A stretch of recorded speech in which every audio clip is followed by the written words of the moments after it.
Halo teman-teman mahasiswa, kita berjumpa kembali kali ini pada mata kuliah metodologi penelitian yang diampu di semester 6. Nah, untuk kontrak perkuliahannya akan saya jelaskan di sini. Mata kuliah metodologi penelitian hanya bisa diambil ketika teman-teman telah lulus mata kuliah tata tulis karya ilmiah. Nah, untuk manfaat mata kuliah ini bagi mahasiswa akan memberikan pemahaman mengenai prinsip-prinsip penelitian ilmiah serta keterampilan merancang penelitian secara sistematis di bidang perencanaan wilayah dan kota. Nah, dengan mata kuliah ini, nantinya diharapkan mahasiswa mampu mengidentifikasi mengenai permasalahan penelitian. Teman-teman dapat menyusun kerangka teori dan kerangka konseptual, menentukan metode penelitian yang tepat, serta merancang proposal penelitian yang logis, terstruktur, dan dapat dipertanggungjawabkan secara akademik. Nah, pemahaman dan keterampilan tersebut nantinya menjadi bekal penting dalam melaksanakan penelitian tugas akhir atau biasa kita sebut dengan skripsi, serta dalam menghasilkan kajian perencanaan wilayah dan kota yang berbasis data dan analisis ilmiah. Itu manfaatnya teman-teman mengikuti mata kuliah ini. Nah, untuk mata kuliah ini nantinya teman-teman akan mempelajari seperti perumusan masalah, kajian teori, penyusunan kerangka konseptual, serta perancangan metode penelitian yang di dalamnya ada jenis penelitian, teknik pengumpulan data, dan analisis data. Nah, untuk capaian pembelajarannya, nah teman-teman bisa baca di sini. Nanti di situ tuh ada banyak sekali materi yang tujuannya adalah supaya teman-teman bisa mampu untuk merancang proposal penelitian yang baik. Nah, kemudian di sini untuk organisasi materinya, di sini ada 14 organisasi materi yang sudah saya jabarkan untuk tiap minggunya. Jadi mulai dari dasarnya tentang hakikat ilmu dan penelitian ilmiah sampai nanti di akhir teman-teman diharapkan sudah mampu untuk menyusun proposal dan dapat dipresentasikan. Nah, untuk strategi perkuliahan kita, nantinya saya akan memberikan ceramah, saya akan menjelaskan tentang pokok-pokok dari penelitian tersebut. Kemudian kita akan berdiskusi kelas, ada teman-teman melakukan studi kasus, khususnya di bidang PWK. Nanti teman-teman akan belajar perumusan masalah, kemudian ada analisis literaturnya, sampai teman-teman akan menyusun proposal. Kemudian untuk tugasnya di sini, setiap pertemuan itu teman-teman akan dapat tugas. Walaupun tugasnya nggak semuanya tugas yang dibawa pulang terus dikumpulkan. Tapi tugas itu yang teman-teman hadir di dalam kelas, ada soal atau ada studi kasus, teman-teman menyelesaikannya berdiskusi di dalam kelas, itu udah masuk ke dalam tugas. Nah, kemudian kalau ada tugas yang memang harus dibawa pulang, nanti teman-teman akan mengumpulkannya saat perkuliahan. Itu untuk yang luring. Kemudian kalau yang teman-teman yang daring, kumpulkannya melalui WhatsApp. Jadi tidak ada alasan tidak mengumpulkan tugas karena mungkin berhalangan hadir. Nah, di sini ada berbagai cara. Bisa salah satunya melalui WhatsApp. Kemudian Nanti kita akan melaksanakan UTS itu pada pertemuan ke-8. Nanti UTS-nya itu yaitu teman-teman menyelesaikan draft proposal bab 1, bab 2. Kemudian nanti kalau UASnya, nanti teman-teman memberikan hasil proposal lengkap. Jadi kita punya evaluasi ujian itu bukan pengerjaan soal lagi, tapi mengenai draft proposal. Nah, kemudian untuk penilaian dan kriteria penilaian, di sini saya mengharapkan sekali kehadiran teman-teman. Untuk kehadiran, saya berikan bobot 20%. Kehadiran di sini tidak hanya dalam kelas, kehadiran online juga saya hitung. Kemudian, tugas dan keaktifan 25%. Nah, untuk UTS-nya 25, UAS-nya 30%. Nah, ini jadwal perkuliahan kita. Ini rencana ya, untuk nanti pengaplikasiannya kita sesuaikan dengan kondisi kita. Nah, ini rencana yang saya buat untuk 1 semester ini. Nanti di sini dijadwalkan rencana UTS itu pada akhir April, kemudian nanti UASnya pada pertengahan sampai akhir dari bulan Juni. Nah, di sini juga ada tata tertib perkuliahan, di mana teman-teman bisa membaca ini tata tertib perkuliahannya ini kurang lebih sama dengan semester sebelumnya. Nanti jika dari tata tertib ini ada aturan yang teman-teman rasa mungkin berat untuk dilaksanakan, bisa berdiskusi dan menyampaikan ke saya melalui ketua kelas atau teman-teman japri ke saya bisa. Nah, atau mungkin ada aturan yang mau ditambahkan juga silakan. Jadi untuk tata tertib perkuliahan ini kita harus sepakati bersama-sama. Apa yang saya buat, jika teman-teman setuju, berarti mari kita ikuti aturan yang berlaku bersama-sama untuk 1 semester ini. Nah, ini referensi buku yang saya gunakan. Untuk referensi buku yang saya gunakan ini, jika ada dari teman-teman yang berminat untuk memilikinya atau untuk membacanya, bisa japri ke saya, akan saya berikan e-booknya. Nah, ini 3 buku ini juga teman-teman bisa cari di internet. Ini buku e-book yang bisa kita download secara gratis. Nanti di akhir sini dari perwakilan ketua kelas, jika sudah berdiskusi dengan teman-temannya dan menyetujui isi kontrak perkuliahan ini, saya harapkan dapat memberikan tanda tangannya untuk dapat kita sahkan bersama-sama isi dari kontrak perkuliahan ini. Nah, sekarang kita lanjut ke materi kita yang pertama.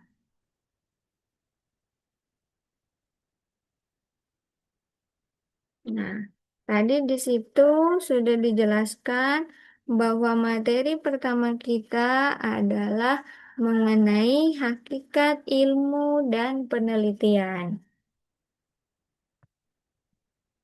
Nah, di sini ada tentang karakter pengertian ilmu pengetahuan.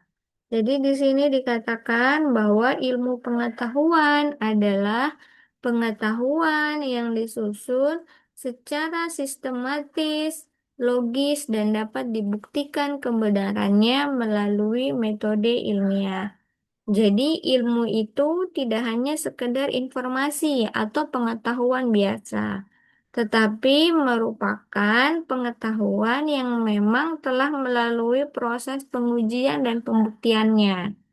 Nah, contohnya apa? Di sini misalkan mengenai kemacetan yang sering terjadi di pusat kota. Misalkan ada informasi seperti tersebut.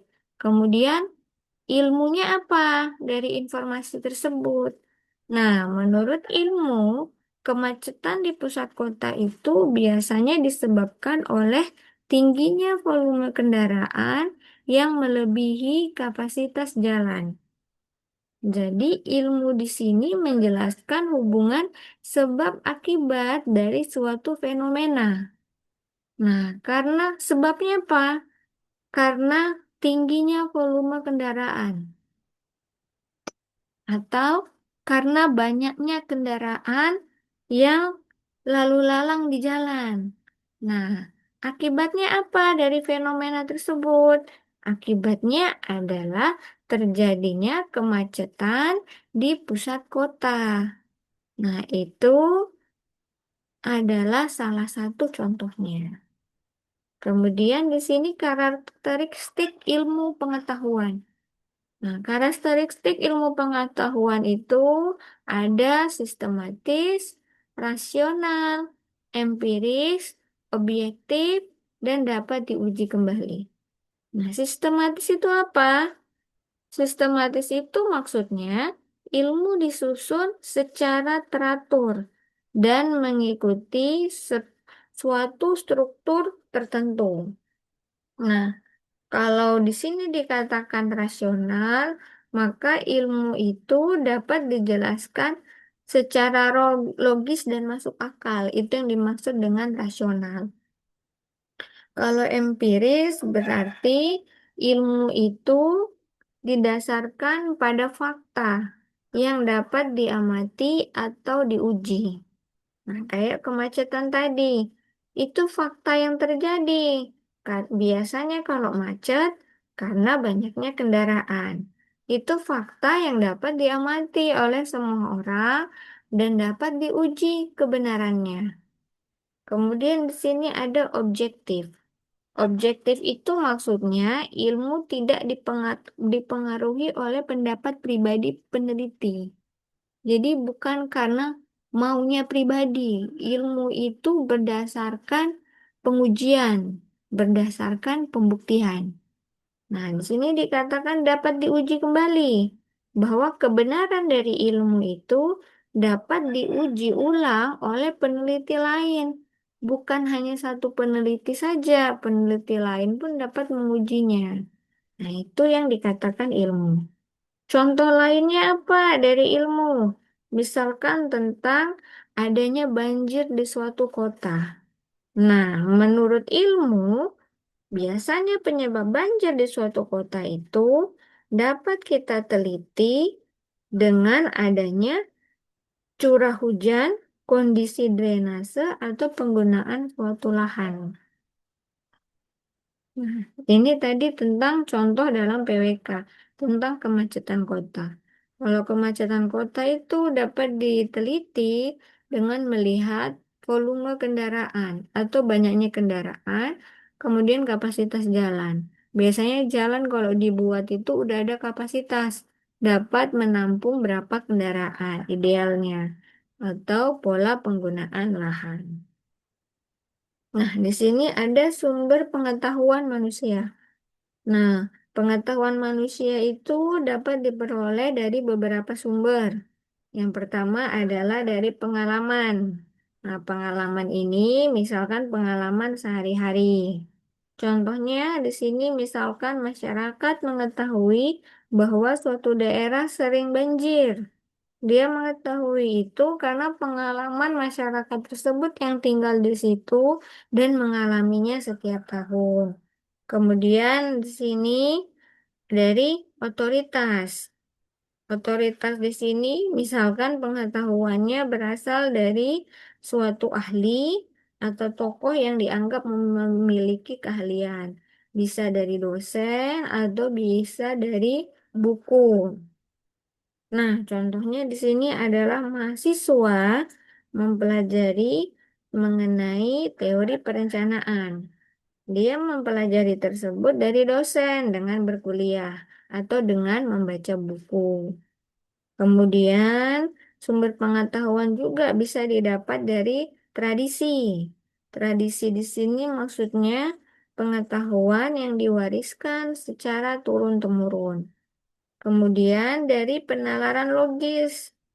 Maksudnya di sini adalah penilaian logis melalui proses berpikir yang logis. Kemudian ada penelitian ilmiah.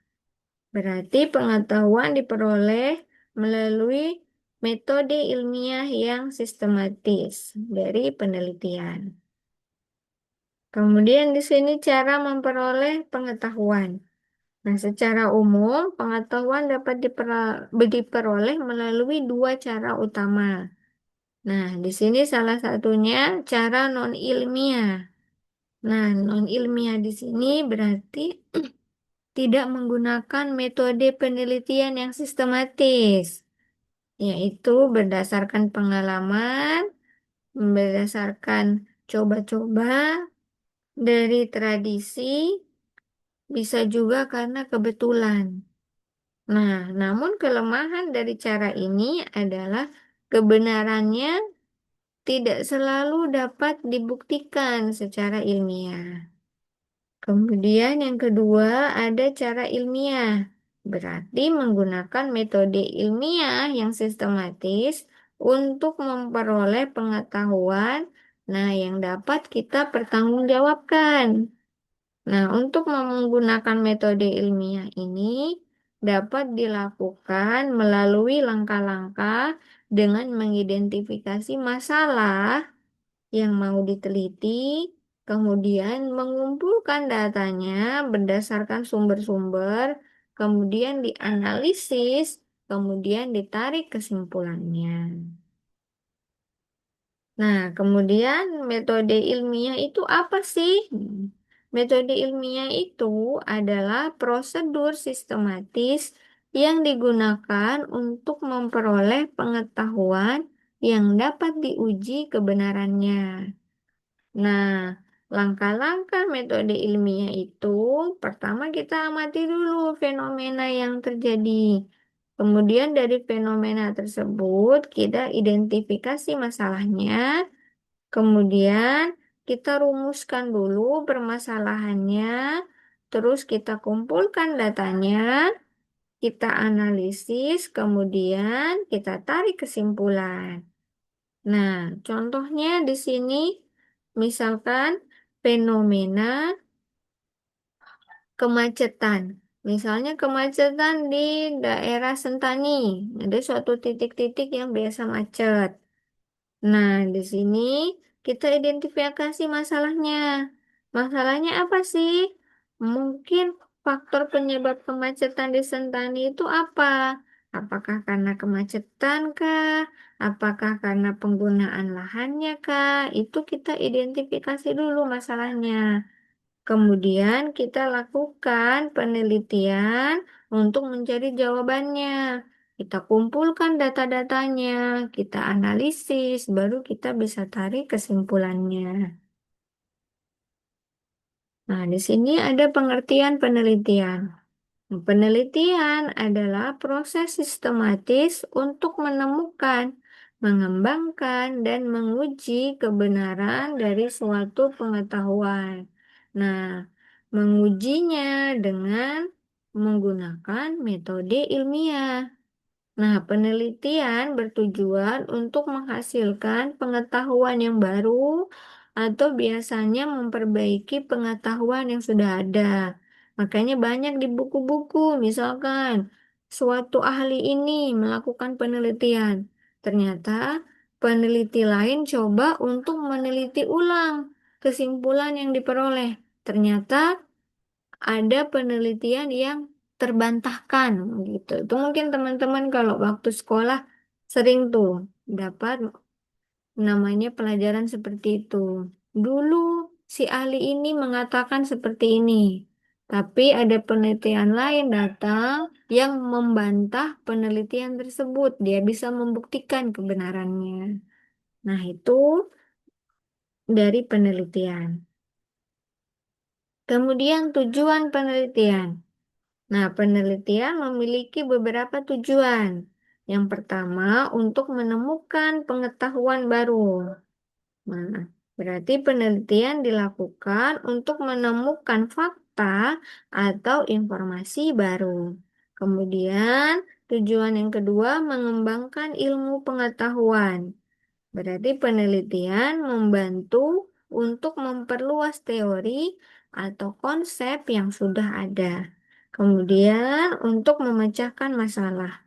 Penelitian dapat memberikan solusi terhadap masalah yang terjadi di masyarakat. Nah, contohnya penelitian tuh dapat menemukan solusi. Misalkan ada kemacetan lalu lintas. Nah, dengan penelitian, kemacetan tersebut dapat dibantu untuk diatasi. Kemudian adanya banjir di perkotaan, di permukiman kumuh, adanya permukiman kumuh, kemudian juga adanya ketimpangan pembangunan wilayah. Itu semua biasanya melalui proses penelitian sebelum dipecahkan masalahnya atau diberikan solusi. Jadi para ahli-ahli biasanya itu mengidentifikasi masalah. Misalkan ada suatu banjir di perkotaan. Peneliti tidak langsung memberikan solusi, tapi dia teliti dulu, identifikasi dulu masalahnya. Banjir di suatu daerah tersebut, penyebabnya apa? Dia perhatikan dulu drainasenya, bagaimana penggunaan lahannya, bagaimana curah hujan di daerah tersebut. Dia kumpulkan dulu data-datanya, dia analisis, baru dia bisa memberikan solusinya. Biasanya prosesnya seperti itu. Kemudian, fungsi penelitian. Nah, penelitian memiliki peran penting dalam perkembangan ilmu pengetahuan. Yang pertama adalah untuk mengembangkan teori. Jadi, penelitian dapat memperkuat atau memperbaiki teori yang sudah ada. Kemudian, yang kedua, menjadi dasar pengambilan keputusan. Jadi hasil dari penelitian dapat digunakan oleh pemerintah dalam membuat kebijakan pembangunan. Kemudian yang ketiga, untuk menyelesaikan masalah masyarakat. Jadi penelitian membantu menemukan solusi terhadap masalah yang terjadi di masyarakat. Kemudian, apa sih hubungan ilmu dengan penelitian? Jadi, ilmu dan penelitian memiliki hubungan yang sangat erat. Ilmu berkembang melalui penelitian. Kemudian penelitian menggunakan teori yang ada di dalam ilmu. Jadi dengan kata lain, tanpa penelitian, ilmu pengetahuan tidak akan berkembang. Nah, di sini dari paparan materi tadi, di sini teman-teman saya minta untuk berdiskusi, diskusi bersama-sama. Kalau teman-teman punya grup mahasiswa, diskusi bersama teman-temannya mengenai yang pertama, teman-teman coba sebutkan satu masalah pembangunan wilayah atau kota di daerah kita. Karena kita kuliahnya di Sentani, Kabupaten Jayapura. Jadi teman-teman diskusi suatu masalah pembangunan apa yang ada di Sentani kira-kira. Nah, kemudian misalkan teman-teman sudah menentukan, nah teman-teman cari apakah masalah tersebut dapat diteliti. Nah, kalau memang dapat diteliti, data apa yang diperlukan. Nah, ini akan dibahas pada pertemuan berikutnya. Kita akan mengulik masalah apa sih yang kira-kira ada di Sentani, kemudian dapatkah kita teliti, kemudian data apa kira-kira yang dapat kita perlukan. Jadi, untuk satu kelas, satu saja. Kita akan membahas satu topik saja, tapi kalau teman-teman sudah berdiskusi menemukan beberapa masalah, tidak apa-apa. Nanti kita akan coba kita bahas bersama-sama. Nah, jadi dari kesimpulan materi kita di situ dapat kita katakan bahwa ilmu pengetahuan merupakan pengetahuan yang disusun secara sistematis dan dapat dibuktikan kebenarannya melalui metode ilmiah. Jadi penelitian merupakan proses sistematis untuk memperoleh pengetahuan yang baru dan memecahkan masalah yang terjadi di masyarakat. Oleh karena itu, penelitian memiliki peran penting dalam mengembangkan ilmu pengetahuan dan dalam menyelesaikan berbagai masalah pembangunan. Nah, jadi itu mungkin sekian dari saya, dasar dari ilmu dan penelitian. Jadi sebelum kita masuk dalam suatu penelitian, kita harus mengerti dulu dasar dari penelitian itu apa dan ilmunya. Karena penelitian dan ilmu itu sangat berkaitan erat. Nah, jika ada yang teman-teman ingin tanyakan, saya membuka ruang bisa melalui Japri atau komentarnya teman-teman. Oke, terima kasih teman-teman semuanya. Sampai jumpa pada pertemuan berikutnya.